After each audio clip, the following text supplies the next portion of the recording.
Nelson Chamisa wadzoka zvekare auya akataura mashoko ekuti aiwa the current leadership aiwa iri munyika yeZimbabwe aiwa yava corrupt. Current leadership iri munyika yeZimbabwe aiwa ine deficiency. Tikatoti pamwe tonekwashoka chaiyo tautaona kuti aiwa President Nelson Chamisa vari concerned aiwa neleadership yemuZimbabwe vachiti aiwa we don't need new leaders. Sabina mashoko ati anotibva subscribe olaika wotina on the bell icon. Utanouya panapa mashoko avo achibuda muzimu aya achinzi opposition leader advocate Nelson Chamisa has raised concerns over what he perceives as a significant deficiency in the country's leadership. In a poignant statement made on Wednesday, advocate Chamisa addressed what he described as concerning trend in leadership roles within Zimbabwe, likening it to a form of societal malnutrition, specifically referring to kwashiorkor, a severe form of malnutrition affecting children. Advocate Chamisa declared the leader is a servant, not a master.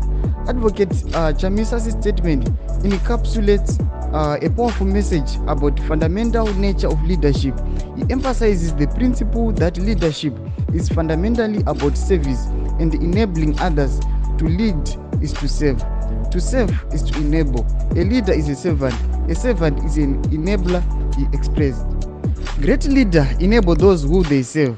Chamisa emphasized underlining the importance of leadership fostering an environment conducive to growth and development for all. Sandoma mashoko anaitoka pana Nelson Chamisa vachiti aiwa kana munhu uri leader aiwa you must be a good follower. Noti zvatinoitika munyika yeZimbabwe aiwa munozviziva kuti kana leadership yakamira sei. Chimbotudzai mafungiro enyu muri kudii pamusoro pemashoko aNelson Chamisa. Notoona kuti aiwa vanhu vakawanda aiwa vanobva vatoramba vachitofolowa Nelson Chamisa. Tinozviona kubvira kumachannels avo nyangwe neWhatsApp channel nyangwe nema Twitter handles avo vanhu vanouya vachitevera Nelson Chamisa. Saka chimbotudzai mafungiro enyu noti kudii pamusoro penhau iyi. Abina comment section medu so subscribe kulike, turn on the bell.